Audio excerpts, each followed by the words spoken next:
Welcome to Stuff You Learn with Luke, with your host, Luke Farmer.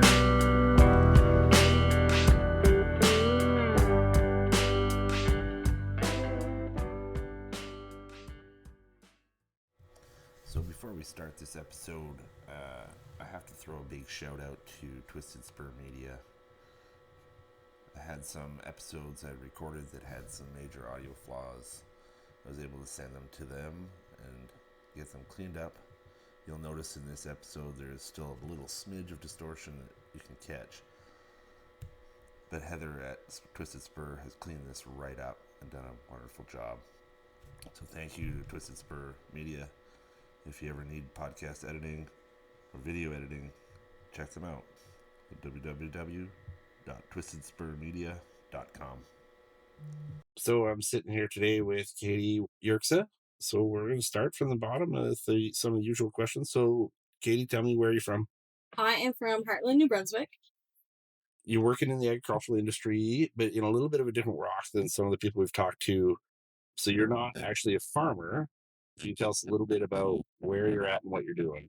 Right now, I am working for my grandfather's abattoir, where we truck cattle in and butcher them, and then we deliver them into our retail store.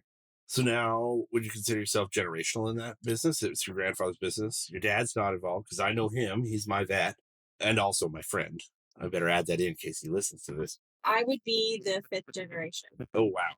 Okay, so that's impressive. Talk to us a little bit. What drew you into that? Was it family that drew you into that, or was there... So I went from dental assisting from the TD Bank to not being happy at the bank world to finally being like, okay, this is a cash money kind of thing for now, that my grandfather gave me the opportunity to do, to really enjoying it because I grew up showing cattle. And then I was like, okay, I want to stay. Cool. Talk to me a little bit more about some of the things you're doing, because I know from talking to you that there's quite a bit of diversification within the abattoir business that you're involved with. So you talk about bob calves, and maybe explain to some people what bob calves are, because it's not a term that's used everywhere. So bob calves are the Holsteins or Holstein beef crosses males, or sometimes with the Holstein beef crosses heifers that are getting bred that the farmers in the dairy industry don't have really a use for. I pick them up and sell them to veal barns that are in Quebec or Ontario, where they get sell in the market for veal meat. And then you guys buy beef from booth and sell through your own retail outfit. Yes. Can you walk us through a little bit of like a day-to-day operation within the industry you're in and with what you're doing? So Mondays are called my bobcat runs. So where I go from Beechwood, New Brunswick. So the start of my run starts up there, up towards Grand Falls. I pick up all my bobs, and by the end of the day on Monday, I'm in Sussex from picking up all these calves. In a run of a Monday, I'm about hitting 20 to 25 farms for all these calves. And within this journey, I'm making connections and picking up calls. So after I'm done my run on Monday, Tuesday, I'm reversing it and starting to pick up my calls for the meat plant. So between then, I'm picking up cattle, trucking to the shop until my run is completed within the day. And from then on there, we're butchering cattle as soon as any of the cattle land.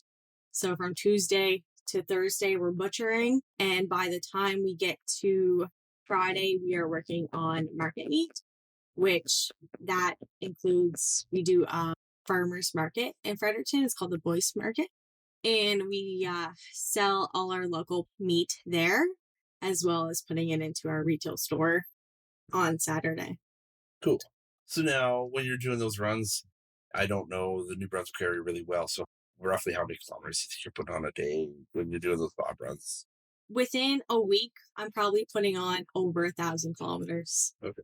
Just within like 2 to 3 days. Yeah. It's not unlike what I do as a horseshoe, putting down miles like that. So then you came out of, like, you've done a lot of 4-H showing coming up. You started in dairy 4-H? I started in dairy. So my other grandfather milked about 45 to 65 head of dairy cattle. So I grew up there, and then I showed dairy cattle, and then I was like, okay, I want something different. So I went into the sheep project. Okay. So I showed sheep for a little bit. So I didn't know that. I could have made fun of you. Yeah, so I showed sheep for a little while, and then I started at the Carleton County Spring Show and Sale. Okay, so now through the meat plant and your experience being there, I guess my first question I really want to ask is, how long have you been involved with the plant? I started in 2021. And you're changing everything. Yeah. Yeah. So now, marketing, what is your guys' biggest source of marketing? Is it, I mean, your generational outfits, so everybody knows locally about them, but what do you say at this point is your biggest source of marketing? We find a lot of farmer markets are our biggest marketing right now. That's the biggest hit because, especially with everything going on in the world, everyone wants to support local. Right. And everyone's hitting farmer markets at the moment. Yeah. They want to support their local people, and we usually sell right out. So you guys have sort of stuck to that. It's almost like a word of mouth. Yeah. You haven't moved into much for like online. No, we have our store on the Hanwell in Fredericton, and that's busy because we have our bakery as well in there. Okay. And a nice display, but mostly like everyone loves the farmers market. Or we even have a tiny little retail in front of the store where people come. How many animals a week are you roughly guys putting through the plant? Putting through, we are probably butchering. It depends on the week. We could be going through 10 to almost 20 butchering. Okay. And then without any of the calls, like we have our prime beef, we're putting through at least 3 to 4 every 3 weeks on our prime beef. So now we're going to circle back around because you showed 4-H and you're still showing cattle. You seem that you have quite a passion for showing beef cattle. I mean, I learned lots, which is funny because I've been around a long time compared to you, but I still feel like I'm learning more every time I talk to you about feeding and finishing steers. So talk to me about some of your program. So right now with my feeding program, I've learned a lot from the dairy guys that I talked to that gave me the ring around of teasing me and tormenting me. They gave me a great amount of knowledge on mineralized liquid, and that helps coats instead of using all these products that you're buying for show cattle. So I have a show heifer that I've been testing this mineral on feeding wise that I sprinkle into my show feed. We have a local, it's called NBC Growers, that does its own mix. It's our show mix. It's quite similar to Master Feed's mix, but it has a little here and there differences where it has oats, corn, barley, molasses, and then I started adding steamed corn. I have added, when I'm getting to my finishing, like right now, I'm in the final leg of finishing my heifer because our show's coming up in April. I started feeding plum fat from like what dairy cattle get. Right. And I put this mineral in and I started feeding cottonseed. Okay. And the difference in the back fat and her finishing wise, it's incredibly amazed. Yeah. By how fast she's gaining her weight. And yesterday you were getting on me because we were watching the video of my girls playing around with the Revive, and the Revive is much. So what was it you told me? So other than just the mineral that I have in the feed that I see the difference in the coat, I've been using clean sheen and rag oil. Okay. Which is find that the hair is more natural looking and the oil in their natural hair stays a lot longer. Right. From the Revive. I mean, I'm a total person for using Revive, but since I've seen this kind of different use, I'm like, okay, I like this a lot better. Yeah. Just because it's more of a natural, it doesn't show like a greasy residue on the hair. All right, so let's move into, we got my rapid fire questions. And then, like I say, you can take as long with these if you want to go into depth, or we can be fast with them. But these kind of carry whether you're farming or you're into any industry. So tractor brand. I've always been a John Deere girl. But after I've been at the meat plant using Kubota, I absolutely like our Kubotas. Absolutely love them. You were scared to say that because I've been down on the Kubotas all week, even on my own one. Yeah. No, absolutely love them. They work so well. And especially for our compost site, I can easily turn our rows and just keep turning them and making trench wise. It just works so well. Yeah. And that's Grandpa Larry has mostly. All we have is Komodos. Yeah. So then that falls into equipment brand. Be the Komodos. same. Yeah. Favorite book? You have a favorite book? Favorite book I just read. It was something about abattoirs that I really loved, but I didn't catch the name of it. But it told me all these famous people down in the States, really deep past Texas, talking about all their different stories about how they got started and their different ways. Started that and I finished it and I was like, Granny Larry, let's do this kind of thing. Gave me more ideas. He's like, stop reading books. Choice of music? Country. Country. 100%. Do you have a favorite inspirational quote? Grab the bull by its horns. There you go. Especially in this industry, you have to, especially being Yeah. Oh, yeah. So now, like lots of farmers are involved with different farm organizations like Federation of Agriculture in Ontario, OFA, and so on. Are you involved with any farm organizations in Brunswick? And what would be your choice of farm organization? 4-H, 100%, just because I've gone through the organization and it has given me so many opportunities through public speaking and learning how to market and do record keeping. That would be, I have my foot a little bit still in it. All right, here's a tough one, a really tough one. Favorite drink? Whiskey. I thought you'd just say anything with alcohol.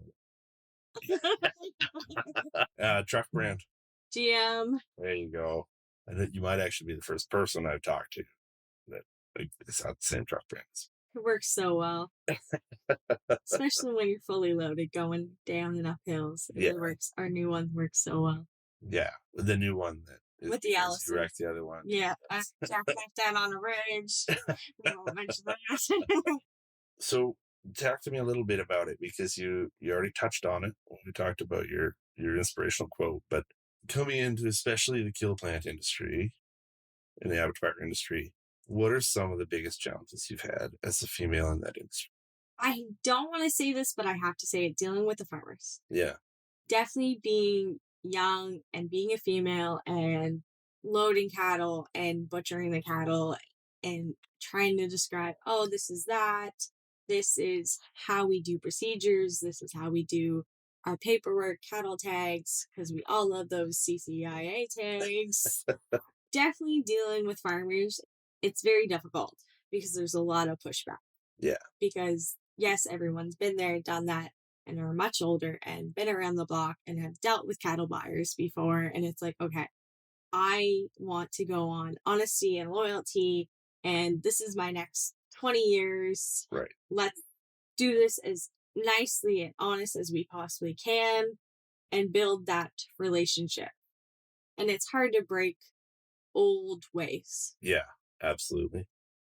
And stereotypical.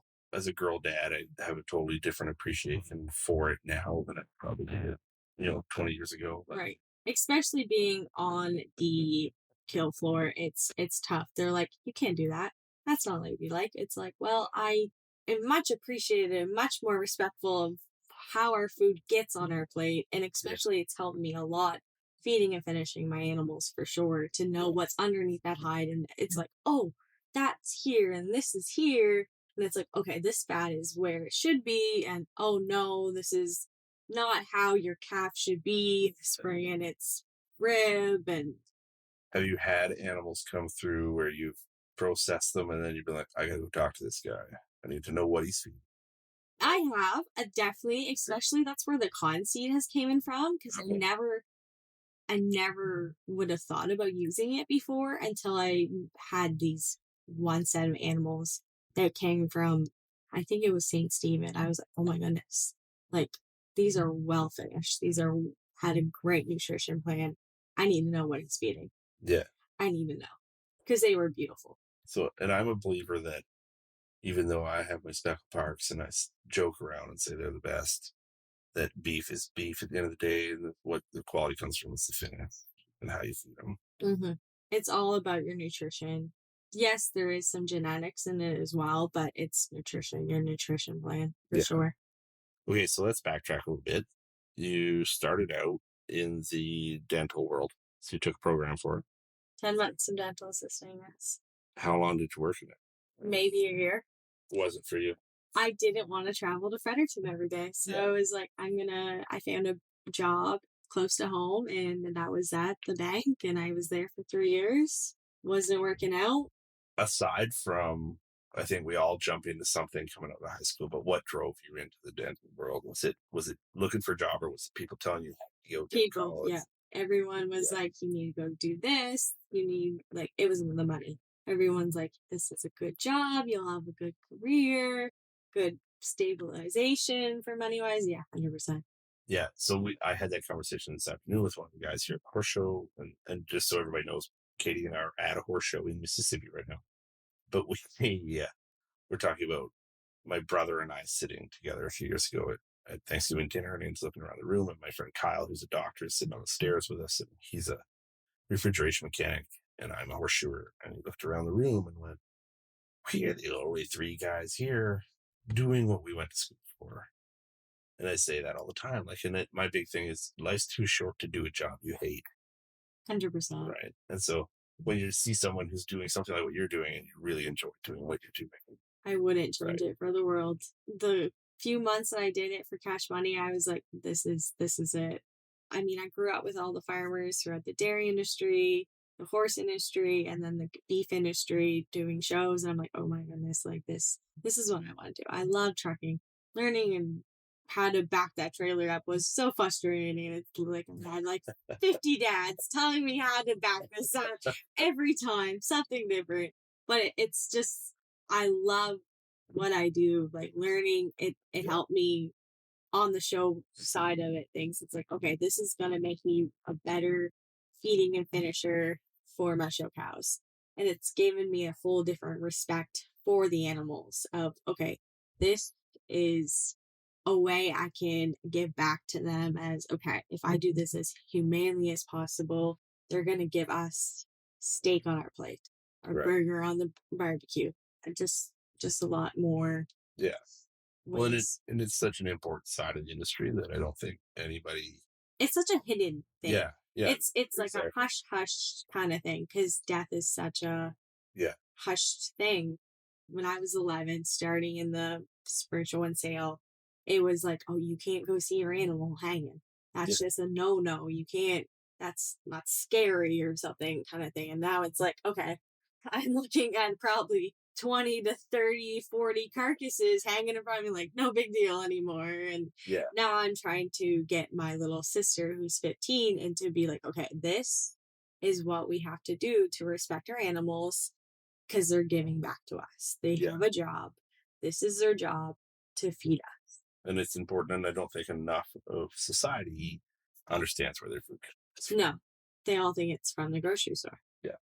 So now we did talk a little bit about this, and you can tell me to screw off if you don't want to talk about it. But you're working with your grandfather. Does he have some succession planning going on how the meat plant moves down the generation? Where do you fit into that? That is a conversation that hasn't really, it's been above, that we have tried to talk about, but also it hasn't been really talked about yet. So hopefully, if you're listening, hey, I'm working here. This is the plan, but it's day by day kind of thing. We'll see. Yeah. It's all what he wants to do, I guess. I know he likes his pickleball. So. So what's next for you, do you think, within the industry itself? I don't want to step away from my bob run. That's something that I worked hard on. But I'd like to step away from the kill floor a little bit and get back into the cutout room a little bit more, of being a better meat cutter. That's what I like to do, because especially seeing grandfather doing market meat on Fridays, it's like, okay, he can just throw these out just like that, and they're beautiful steaks sitting right there. I'm like, okay, I want to learn more. I don't want to be a perfectionist, but I want to learn how to do that as nicely as he's putting them out there. I always believe that butchering is not unlike shoeing horses. It's an art. Yeah. And you get to a point where you're almost like second nature, but It You takes, still have to really be able to be an artist to be good. yeah, like butchering for sure. It takes a lot of skill and time. And I love the kill Floyd, but I really want to be more on Yeah. the meat cutting sides of things and seeing, okay, this is how we can make this cut, or even find different cuts, because everyone's talking about like Denver steaks or flat iron steaks. And I just want to be more on that side of things a little bit more. So when the industry changes, and that's what I have a friend at home. Her dad's from Germany. And he was saying that, like, before he moved to North America, there was a brief period before he came where they were starting to cut ribs over there. But before that, they deboned them. Really? Yeah, they were literally just trash. And it wasn't until some of the big American barbecue competitions kicked off, and they were like, wait, you can do this with ribs? Like, and so the industry changes. I think I was telling you yesterday that our guy at home, when I started racing cattle, didn't have a spot for brisket on his Yeah. cut sheet. He literally was grinding it. And Yeah. he was so baffled when I started saying, no, I want my brisket whole. He thought it was weird, but nobody was doing smoking or barbecuing like that Right. up our way. That's what we like. What I like about home. Like Terry, our meat manager at home, he loves our smoker, and I love our smoked briskets. Yeah, you said you guys do a ton of it. Ton of those, and we do about 60 to 75 bacons, and then we have our hams, and our vault smoker is literally one of our key aspects of the meat plant. Yeah. See, and that's another one that I was always intrigued by, that you guys do all your smoking in house. So, like at our own home, they custom cut all of our smoking and hams and bacons. All that stuff gets sent out. They don't do it in house. So they kill, they process, but that's as far as they go. After that, it becomes someone else's deal. Yeah, no, we're very fortunate for the setup that we have. That's very cool. Okay, so I know you've had some stories on it. One of the things I often ask a lot of farmers is about farm safety stuff and have they had incidences. I don't know how much you're willing to share or it can be shared on podcast, but what do you got for some stories about some sketchy things that have happened in the kill plant? So we did have this one animal where he was quite spitfirey, and he got out on us, and all I see is my uncle's feet go up in the air, and all I hear is kid get going. I'm running through the coolers, and I'm like, grandfather, like, what happened? And we gotta go check on him. So he opens up the door, and the steer goes running out, and of course we contacted the farmer, said what was going on, but the steer was gone for 3 days. We're trying to hunt him down through the woods like you would a moose or a deer, and it took a few of us, but we finally found him and brought him in, and he was he was weighing over 1,000 pounds heavy, but that was really the adrenaline of, oh crap. That was not something that we wanted to happen or anything, but we did do some tweaks to the butcher floor to make sure that did not happen again. But that's probably our wildest story. But always, you got to be careful moving cattle. Like, I know I'm always in the trailer, like hiding behind the gate. Like, come on. You ever watch those videos of those guys moving buffalo? Yeah. And they're like hiding behind the little hide holes. That's big me. Yeah. I'm hiding. I'm talking to them sweet. Like, let's go.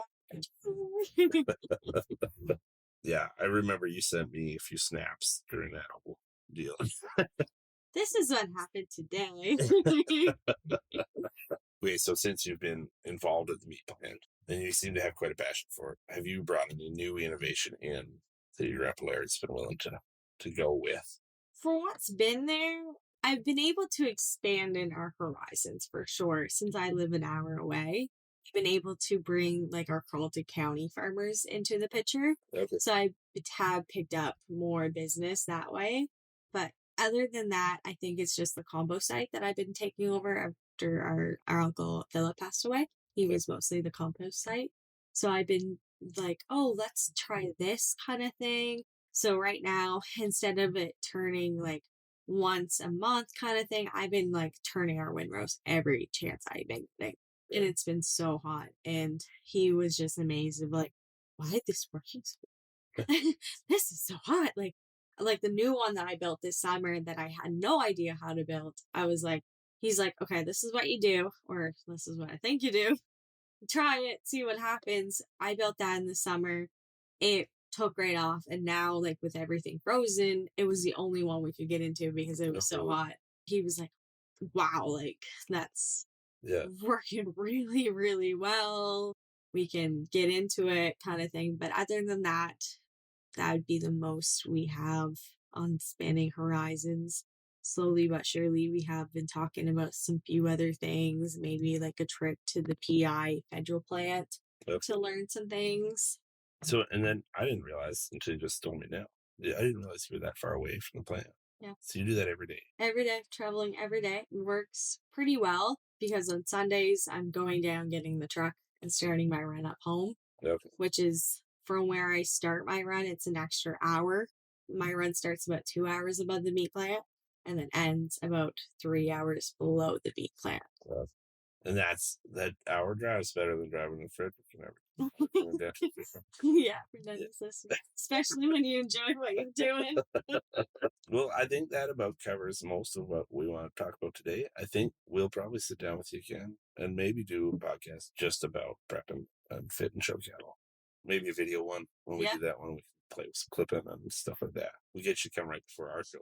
All my cows. Then I can beat your dad's cows. Of course. But thank you so much for sitting down with me, Katie. Thank you for having me.